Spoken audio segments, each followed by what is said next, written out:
Goeiemôre vriende. Dit is vandag Sondag 12 Mei en ons is besig met die gebedskursus dag 56. Ons kyk vandag na die borsharnas van geregtigheid en dan ook meer spesifiek na die finale gedeelte oor die stam van Juda. Die steen wat in die borsharnas van die priester was, wat die stam van Juda verteenwoordig het. Ons het gesê dat hierdie steen was 'n smarag of dan nou in Engels 'n emerald. En hierdie steen was hierdie blou-groen kleur, wat ook die agtergrond is van die vlag van die stam van Juda. Ons het gister gekyk na die pragtige gedeelte in Openbaring 4 vers 3, wat sê, en die een wat sit, sy voorkoms was net soos jaspis en karnieul, terwyl daar 'n reënboog met die glans van smarag om die troon gehang het. Ons het gesien hierdie smaragkleur verteenwoordig of simboliseer nuwe lewe. Dis wat ons in Christus kan hê. En op die troon waar hy sit in die hemel, is daar dan 'n reënboog bo oor sy kop.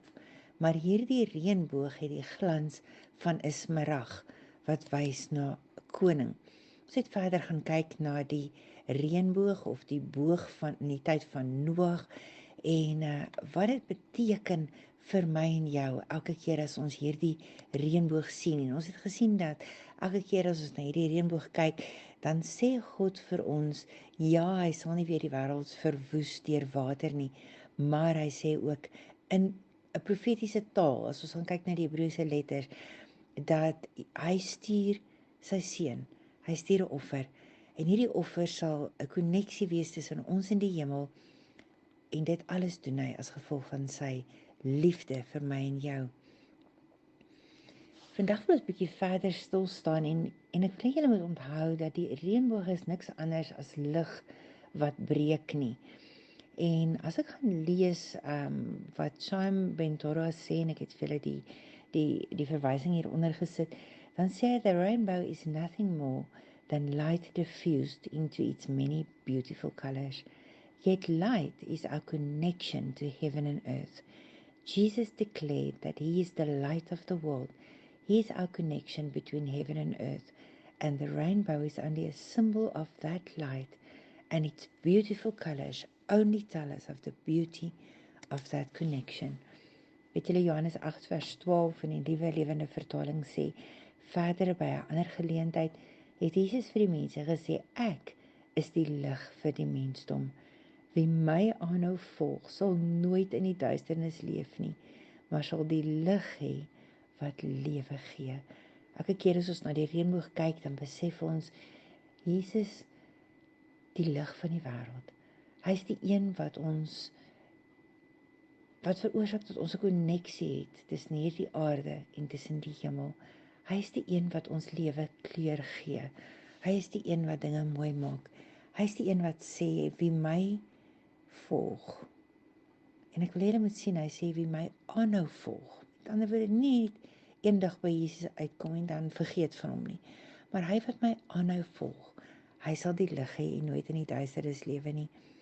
Weet julle, die wêreld is so donker deesdae. Dis partymal skrikwekkend as 'n mens lees wat in die wêreld aangaan. Ek lees gister 'n gedeelte en ek het ook vir hulle die verwysing hieronder neergesit waar Skip Moon 'n artikel geskryf het, en hy sê, en dit was in 2012 wat hy hierdie artikel geskryf het, met ander woorde 11 jaar, eintlik amper 12 jaar terug, het hy hierdie artikel geskryf, en toe het hy gesê, there are currently 150,000 abortions performed every day in the world. 115,000 aborsies elke dag in die wêreld. En dan doen hy die som en hy sê, that is 42 million per year. Met ander woorde, in 2012 is daar al 42 miljoen aborsies per jaar gedoen in die wêreld. En dan skryf hy verder, hy sê, that's equal to the greatest genocides of all the most evil men who have ever lived, over and over, year after year. How many people died in all of the Second World War? 60 million. How many human beings have died as a result of abortions in the same duration of World War II? In 6 years and 1 day, that was how long it was, how World War II lasted. 252,150,000 infants were slaughtered. The scale is simply unbelievable. Hy kom en hy sê in die tyd wat die Tweede Wêreldoorlog het aangehou vir 6 jaar en 1 dag. En as ons kyk na die statistieke van 2012, 115,000 aborsies per dag in die wêreld, dan as ons dieselfde tydperk vat, 6 jaar en 1 dag, het ons dan 252,115,000 babatjies vermoor met aborsies. Dit is amper ondenkbaar dat mense so wreed kan wees. So ja, ons wil nie in die donker wêreld wees nie, ons wil by Jesus wees wat die lig is. Nou, daar is een gedeelte, as ons gaan kyk in Esegiel 1 vers 28, dan staan daar reg rondom hom, was die lig so helder, soos die glans van 'n reënboog tussen die wolke. So het die heerlikheid van die Here aan my verskyn. Toe ek dit sien, het ek op my gesig op die grond neergeval, en toe het ek gehoor dat iemand met my praat. As ek gaan lees in die Classic Amplified, dan sê hy, like the appearance of the bow that is in the cloud on the day of rain, so was the appearance of the brightness round and about. And this was the appearance of the likeness of the glory of the Lord. And when I saw it, I fell upon my face, and I heard a voice of one speaking. God wat met hom gepraat het. En ons sien dat hierdie smaragboog, dan soos ek veel in Openbaring 4 vers 3 gelees het, bo die troon van God in die hemel is.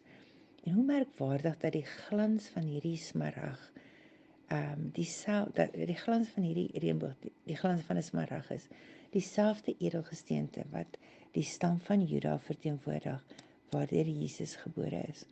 Maar as ons bietjie verder lees in Openbaring 10 vers 1 tot 3, dan kry ons 'n soortgelyke verwysing. Hy sê, en toe het ek 'n ander kragtige engel gesien, wat van die hemel af neergedaal het. En hy was omring deur 'n wolk, met 'n reënboog bokant sy kop, en sy gesig was soos die son, en sy voete soos 2 vuurkolomme, en in sy hand het hy 'n opgerolde boekrolletjie vasgehou, en hy het gaan staan met sy regtervoet op die see, en sy linkervoet op die aarde, en toe het hy met 'n kragtige stem uitgeskree soos 'n leeu wat brul. Nadat hy so uitgeskree het, het die 7 donderslae hulle eie drenings laat weergalm. Hier word verwys na Jesus, en hier is soveel leidrade om dit vir ons te sê. Ons kan kyk na die kragtige stem soos 'n leeu wat brul, en ons weet dat Jesus was die leeu van Juda. Ons sien hier sy kop was, bokant sy kop was daar 'n wolk gewees, en dan die reënboog bokant sy kop, en sy gesig was soos die son, en sy voete soos die 2 vuurkolomme. Kom ons kyk net vinnig, hoekom ons sê dat hier word verwys na Jesus. As ons gaan kyk na Exodus 40 vers 34, dan sien ons dat hierdie wolk wat in Openbaring 10 vers 1 na verwys word, wat Jesus omring het, verwys na die teenwoordigheid en die heerlikheid van die Here. In Exodus 40 34 sê hy, en toe het die wolk afgesak en oor die tabernakel gehang, en die heerlike teenwoordigheid van die Here het die tent gevul. Met ander woorde, as God teenwoordig was in die tabernakel, dan het hierdie wolk daaroor gehang, en hierdie selfe wolk hang nou oor Jesus se kop in Openbaring 10 vers 1. As ons verder gaan kyk na Openbaring, na Exodus 14 vers 19, dan sien ons daar dat, ek wil vir julle lees in die Engels in die Classic Amplified, hy sê, and the angel of God went before the host of Israel, moved and went behind them, and the pillar of the cloud went from behind them and stood behind them. Onthou julle dat Jesus het vooruitgetrek in die wolkkolom, wat soos 'n wolk was in die dag, en soos 'n vuurkolom in die nag, toe die Israeliete deur die woestyn getrek het. En hier word daarna verwys, hierdie wolk. As ons verder lees in Openbaring 10 vers 1, dan sien ons sy gesig was soos die son. En ons sien in Openbaring 1 vers 16, waar daar 'n beskrywing van Jesus is, staan daar, in sy regterhand het hy 7 sterre vasgehou, en uit sy mond het 'n skerp swaard met 2 snykante gekom, en sy gesig het geskyn soos die son, in al sy felheid.